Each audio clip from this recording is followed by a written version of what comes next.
इस लड़के को एक अजीब पत्थर का अंडा मिलता है। वह चाकू से उसकी सतह खुरचता है और देखता है कि अंदर से वह चमकीला नीला है। तभी उसकी माँ उसे बुला लेती है, इसलिए वह तुरंत चला जाता है, लेकिन उसे पता नहीं होता कि अंडा अपने आप हिलने लगा है। उस रात जब वह वापस आता है तो देखता है कि पत्थर का अंडा फूट चुका है। फिर उसे कोने में एक छोटा सा राक्षस दिखाई देता है। लगता है कि वही उस अंडे से निकला है। लड़का आलू के टुकड़े काट कर उसे खिलाता है और हैरानी की बात यह है कि राक्षस उन्हें बड़े चाव से खाता है। कुछ ही समय में वह लड़के को अपनी माँ जैसा समझने लगा है। इसके बाद लड़का रोज गोदाम में बचा हुआ खाना लाकर उसे खिलाने लगा है और छोटा राक्षस हमेशा सब कुछ साफ कर देता है। लेकिन एक दिन लड़के को अपनी बहन की चीख सुनाई देती है। पता चलता है कि वह राक्षस उसकी बहन के बातब में तैर रहा है। लड़का जल्दी से समझाता है कि यह बहुत शांत है और किसी को नहीं काटता, लेकिन तभी भूखा राक्षस जोर से चीख पड़ता है। उसकी आवाज सुनकर एक प्लम्बर वहाँ आ जाता है। वह उसे देखते ही पहचान लेता है और कहता है, यह पौराणिक जल घोड़ा है, इसे झील में छोड़ देना चाहिए क्योंकि यह जल्द ही डायनासोर जितना बड़ा हो जाएगा। और सचमुच ऐसा ही होता है। छोटा राक्षस हमेशा खाने की तलाश में बाहर निकल जाता है। एक दिन उसका सामना एक कुत्ते से हो जाता है। डर के मारे वह इधर उधर भागता है। आखिरी समय पर वह खुद को एक मूर्ति जैसा बनाकर कुत्ते को धोखा दे देता है। फिर उसे एक तालाब में मछलियां दिखती हैं और वह तुरंत पानी में कूदकर भरपेट खाना खा लेता है। जब तक प्लम्बर उसे ढूंढता है,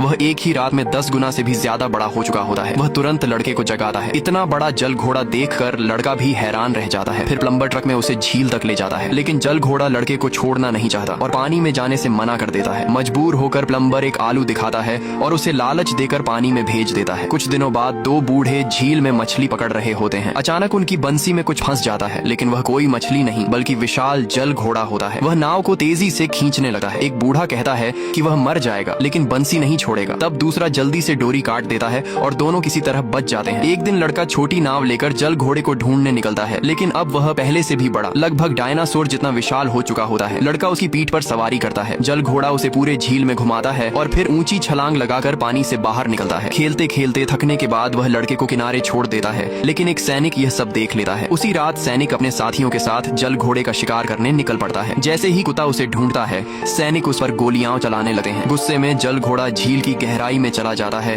और फिर बाहर आकर सैनिकों की नाव पलट देता है। वह एक सैनिक को उठाकर जोर जोर से हिलाने लगा है। तभी लड़का उसे रोकने के लिए दौड़ता है, लेकिन फिसल कर पानी में गिर जाता है। यह देखकर जल घोड़ा तुरंत सैनिक को छोड़ देता है, पानी में कूदता है और लड़के की जान बचा लेता है। लेकिन सैनिक उस पर गोले दागने लगते हैं। लड़का तुरंत उसकी पीठ पर चढ़ जाता है और उसे समुद्र की ओर ले जाने की कोशिश करता है। तभी एक सैनिक एक विशाल जाल फैलाकर जल घोड़े को झील में फंसा देता है। लड़का उससे कुछ आखिरी बातें कहता है और उसकी पीठ से उतर जाता है। फिर जल घोड़ा झील की गहराई में गोता लगाता है। अगले ही पल वह आसमान में ऊंची छलांग लगाता है और उस विशाल जाल को तोड़कर आजाद हो जाता है।